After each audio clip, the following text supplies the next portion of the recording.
قیامت کا ایک دن 50,000 سال کے برابر ہوگا۔ انتظار کرتے کرتے لوگ پریشان ہو جائیں گے اور پناہ مانگیں گے کہ کب سوال و جواب شروع ہوگا۔ ایک لمبے انتظار کے بعد اللہ کا حکم جاری ہوگا۔ اللہ اپنے فرشتوں پر حکم ظاہر کرنا شروع کر دے گا۔ 70,000 فرشتے جہنم کو لے کر آ رہے ہوں گے۔ یہ منظر اتنا بھیانک ہوگا کہ سب کے سب چیخیں نکل جائیں گی۔ تمام آدمزاد کے ہاتھ میں ایک کتاب دی جائے گی جس میں ان کی نیکی اور برائی لکھی ہوگی۔ اس کے بعد سوال و جواب کا سلسلہ شروع ہو جائے گا۔ انسان اگر جھوٹ بولنے کی کوشش کرے تو اس کی زبان بند کر دی جائے گی۔ انسان کے ہاتھ، پیر، آنکھ سب گواہی دیں گے۔ ہر وہ چیز جو انہوں نے پوری زندگی کی ہے سب سے پردہ ہٹ جائے گا۔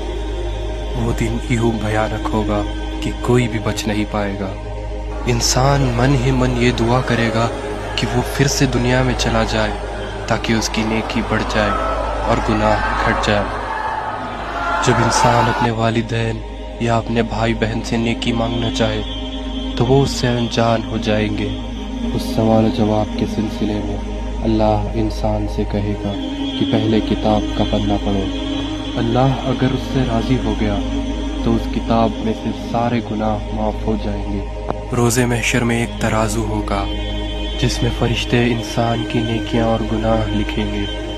کچھ انسانوں کا گناہ یوں ہوگا کہ ایک پہاڑ کے برابر، کچھ انسانوں کی نیکیاں یوں ہوں گی کہ صرف ایک کنکر کے برابر۔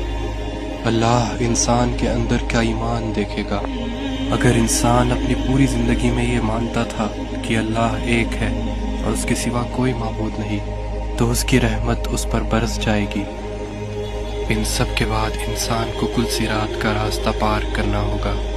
یہ راستہ تلوار سے بھی تیز اور بال سے بھی باریک ہوگا۔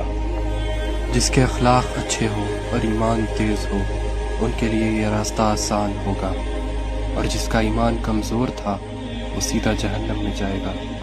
کل صراط پار کرنے کے بعد اللہ کا حکم ہوگا کہ لوگوں میری جنت میں داخل ہو جاؤ۔